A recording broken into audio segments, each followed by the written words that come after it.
बात मैं दबा कर चली आई, खुल जाए वही बात तो दुहाई हो दुहाई। भाई आज अपने होठों पर सजा कर उसी हसीन जिंदगी की कहानी लाई हूँ मैं, जिसकी बात फिर चाहे जितनी भी की जाए, जुबान थक जाए मगर उनकी बात शायद ही कभी खत्म हो। एक ऐसी रूप की हसीना, एक ऐसी खूबसूरती की मिसाल, जिन्होंने नृत्य कला के साथ चंचल अदायगी के जरिए अपनी पहचान को अमर बना लिया। फिर चाहे वो उनका हंसमुख रूप हो या फिर चांद सा हो मुखड़ा या फिर फूल जैसी हो खूबसूरती है, वो एक ऐसा नाम है जिनकी तारीफ में ना जाने उनकी कितनी बातें जुबा पर आ जाती है लोगों के। आज भी सभी के जहन से नहीं उतरी है वो मोरनी जैसी चाल वाली बेमिसाल नृत्यांगनी। नमस्कार, स्वागत है आप सभी का आज के हमारे इस खास कार्यक्रम में। मैं तृप्ति बिना देर किए हुए ले चलूंगी आप सभी को हिंदी फिल्मों के ब्लैक एंड व्हाइट दौर की तरफ, जिसके इतिहास में दर्ज हुआ उस अद्भुत खूबसूरत अभिनेत्री का नाम जिन्हें एक्सप्रेशन क्वीन कहें या फिर डांसिंग क्वीन। हर अंदाज में खुद को सबसे अलग, सबसे बेहतर साबित कर चुकी है वो अभिनेत्री कोई और नहीं, दिग्गज एक्ट्रेस वैजंती माला ही है।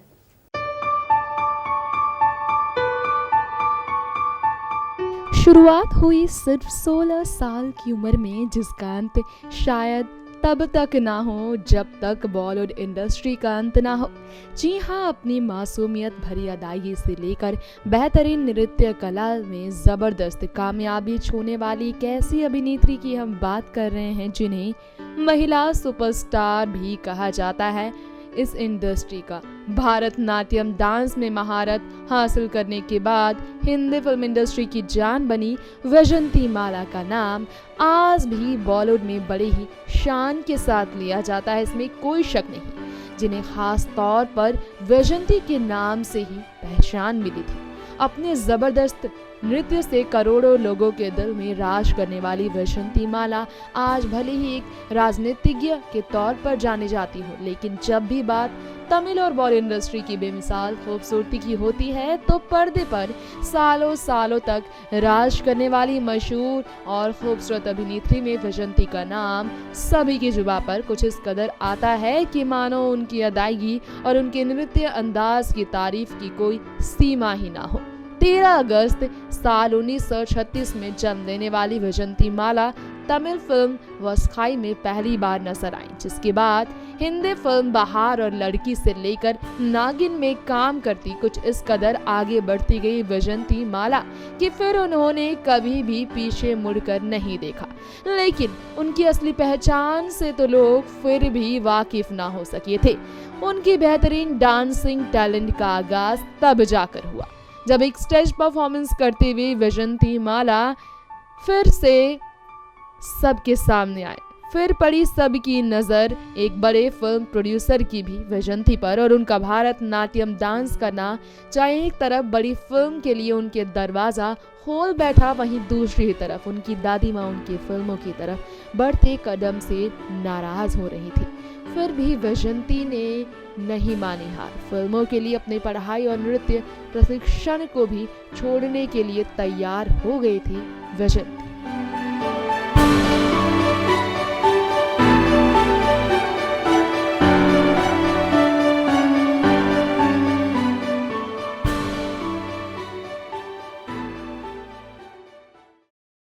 सैया दिल में आना रे, आकर फिर न जाना रे, छम छमा छम छम राजा बन के आना रे, मोहे लेके जाना रे, छम छमा छम छम करती हुई वैजंती माला छम छमा छम करती हुई ना जाने कब, ना जाने कैसे, मगर तमिल से दूरी बनाती वैजंती माला ने हिंदी सिनेमा से कुछ ऐसा रिश्ता जोड़ा कि वो एक समय हिंदी फिल्मों की जान ही बन गई।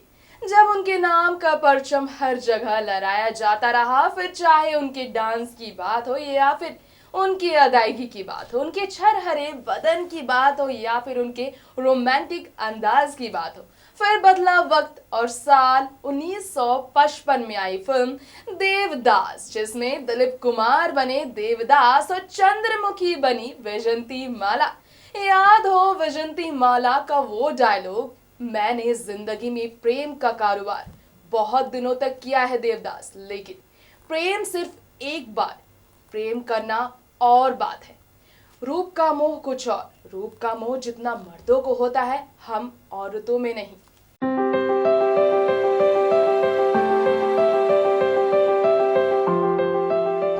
जी हाँ, इस फिल्म में अपने इसी डायलॉग से वैजंती माला ने लोगों का ऐसा दिल जीता कि उन्हें बेस्ट सपोर्टिव एक्टर की अवार्ड से नवाजा गया। मगर हैरान करने वाली बात तो ये थी कि वैजंती ने उस अवार्ड को स्वीकार ही नहीं किया। दरअसल वैजंती का कहना था कि देवदास की जिंदगी में जितनी अहमियत पारो की थी, उतनी ही चंद्रमुखी की थी, लिहाजा उन्हें बेस्ट एक्ट्रेस का अवार्ड ही मिलना चाहिए, ना कि सपोर्टिव एक्ट्रेस का। फिर BR चोपड़ा ने वैजंती माला और दिलीप कुमार की जोड़ी फिल्म नया दौर में बनाई, जिसमें पहले तो मधुबाला को चुना गया था, मगर मधुबाला के पिता संग BR की हुई मतभेद ने मधु को इस फिल्म से कर दिया आउट और इन हो गई वैजंती माला। वैजंती की झोली में आई ये फिल्म, जो कि काफी फेमस हुई इस फिल्म से। इतना ही नहीं, अमिया चक्रवर्ती जी की फिल्म कठपुतली में भी वैजंती की अदायगी को खूब सराहा गया।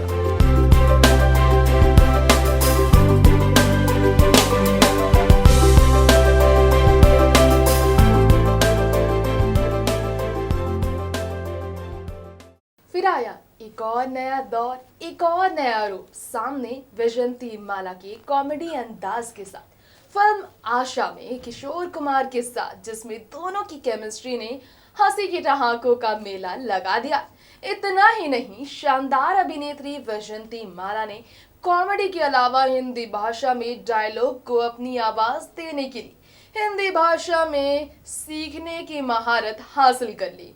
जी हाँ, सही सुना आपने। लेकिन लोगों की आंखें तो तब फटी की फटी रह गई जब इस खूबसूरती की मिसाल को लोगों ने भोजपुरी अंदाज में काबिले तारीफ एक्टिंग करते देखा।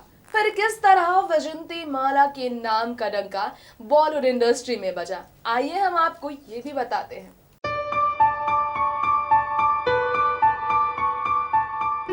60 के दशक से लेकर अब तक लेजेंड दिलीप कुमार को लेकर तमाम खबरें आती ही रहती है, लेकिन उस दौर की बात करें तो दिलीप कुमार के साथ वैजंती माला की जोड़ी खूब जमी थी।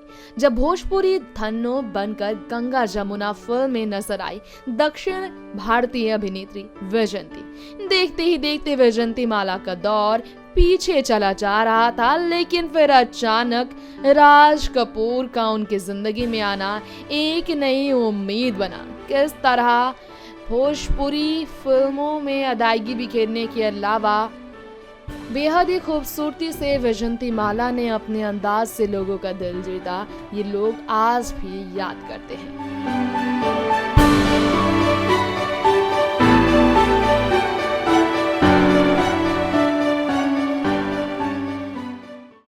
मेरे मन की गंगा और तेरे मन की जमुना, बोल राधा बोल संगम होगा कि नहीं, अरे बोल राधा बोल संगम होगा कि नहीं, नहीं नहीं कभी नहीं भाई। प्यार के इन दो पंछी का संगम हुआ तो जरूर, मगर असल जिंदगी में कभी नहीं हो सका इनका मिलन। आइए जानते हैं बात हम किन की कर रहे हैं, कौन है वो दो पंछी।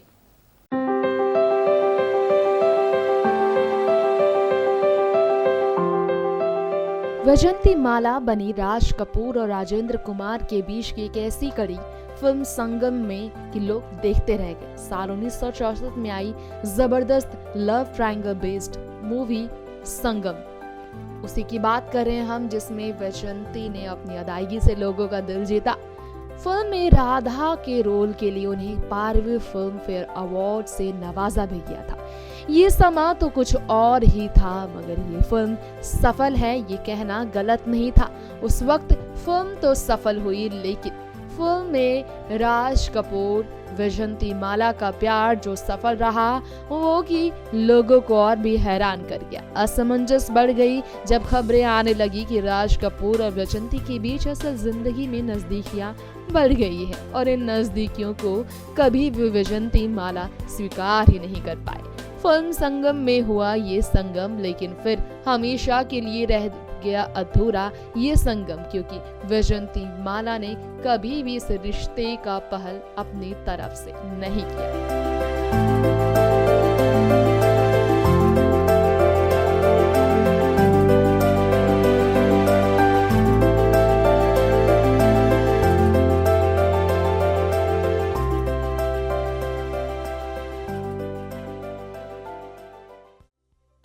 ये तेरे मोहब्बत का इम्तिहान है राजा, तो ये मेरा भी इम्तिहान है। जी हाँ, वैजयंती माला ने भले ही ये बात अपनी फिल्म में कही हो, लेकिन पर्दे की मोहब्बत के किस्सों का शिकार हुई वैजयंती माला ने राज कपूर के साथ अपने रिश्ते की अफवाहों को एक किताब के जरिए झूठा करार दिया। हालांकि ये बात तब भी लोगों के जुबान पर आने से नहीं रुक रही थी। वैजयंती माला ने राज कपूर का साथ डॉक्टर बाली के साथ शादी कर हमेशा के लिए छोड़ दिया। उस डॉक्टर बाली की पत्नी बनकर, जो पहले से ही शादीशुदा थे। अब सोच रहे होंगे आप, क्या वैजयंती की फिल्म जिंदगी इसके बाद खत्म हो गई? क्या फिल्म में सफर खत्म हो गया वैजयंती माला का? तो चलिए इसका जवाब भी हम जान लेते हैं।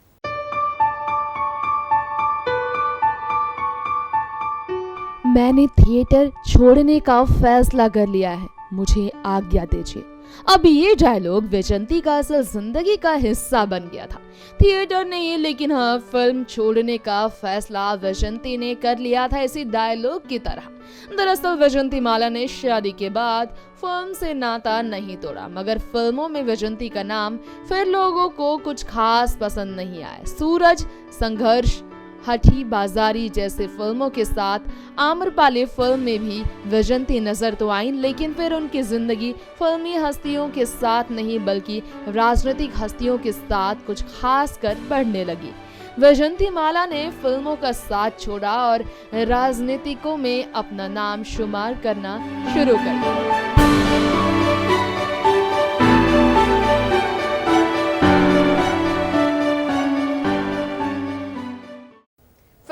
इंदिरा गांधी से लेकर जवाहरलाल नेहरू तक भारत के प्रसिद्ध नृत्यांगना वैजयंती माला का उठना बैठना बस उन्हीं तक सिमट कर रह गया। ये बात अलग है कि राजनीति ने उन्हें संसद का सदस्य तो बना दिया, मगर उनका पहला प्यार नृत्य के लिए कभी कम नहीं हुआ। आइए जानते हैं किस तरह उन्होंने अपने नृत्य के छाप को कभी भी अपनी जिंदगी से खत्म नहीं होने दिया।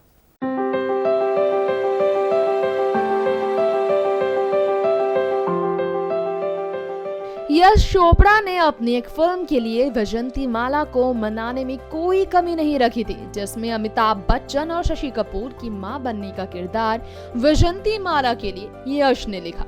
लेकिन वैजयंती माला को कतई मंजूर नहीं था कि वो एक हीरोइन से एक कैरेक्टर रोल के लिए खुद को समझा सके।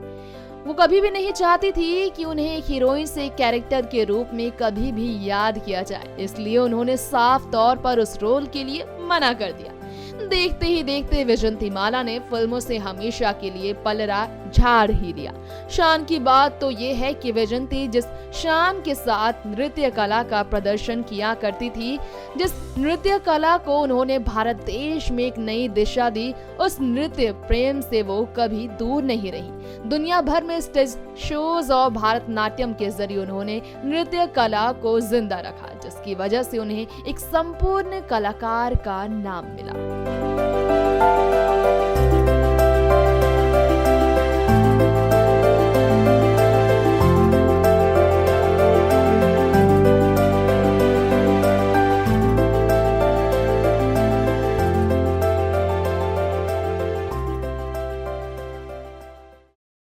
जाते जाते चलिए वैजयंती माला के एक बेहतरीन डायलॉग के साथ आप सभी से विदा लेते हैं, जो भारत देश की हर नागरिक को खुद पर गौरव महसूस करने की वजह देती है। मैं अपने आप को जानती हूँ और इस देश की धरती को जिसने मुझे जन्म दिया है। मेरे वतन के जर्रे जर्रे से आग के चश्मे फूटते हैं। मेरे देश की खेत लहराते हैं तो उनमें भी नाच की कला होती है। मेरे देश की हवाएं चलती है तो उनमें भी एक संगीत होता है। मेरे वतन में फुहार बरसती है तो जल तरंग की तरह, बादल घिर कर आते हैं तो मस्त हाथी की तरह। हमारा मणिपुरी, हमारा कथक, भारतनाट्यम, कौन हिस्सा है इस दुनिया का जिसका जवाब दे सके? तानसेन के नगमे, मीराबाई का बंसी नाच, टैगोर का आलाप, कौन है जो इन महान आत्माओं से टक्कर ले सके? कुछ इसी तरह विजंती माला ने अपने डायलॉग से, अपनी अदायगी से अपनी पहचान को अमर बना लिया। एक फूल सी राजकुमारी विजंती माला फिल्म इंडस्ट्री के इतिहास में एक सबसे खूबसूरत और सबसे बेहतरीन अभिनेत्री बन गई, जिन्हें पहली महिला सुपरस्टार भी कहा गया।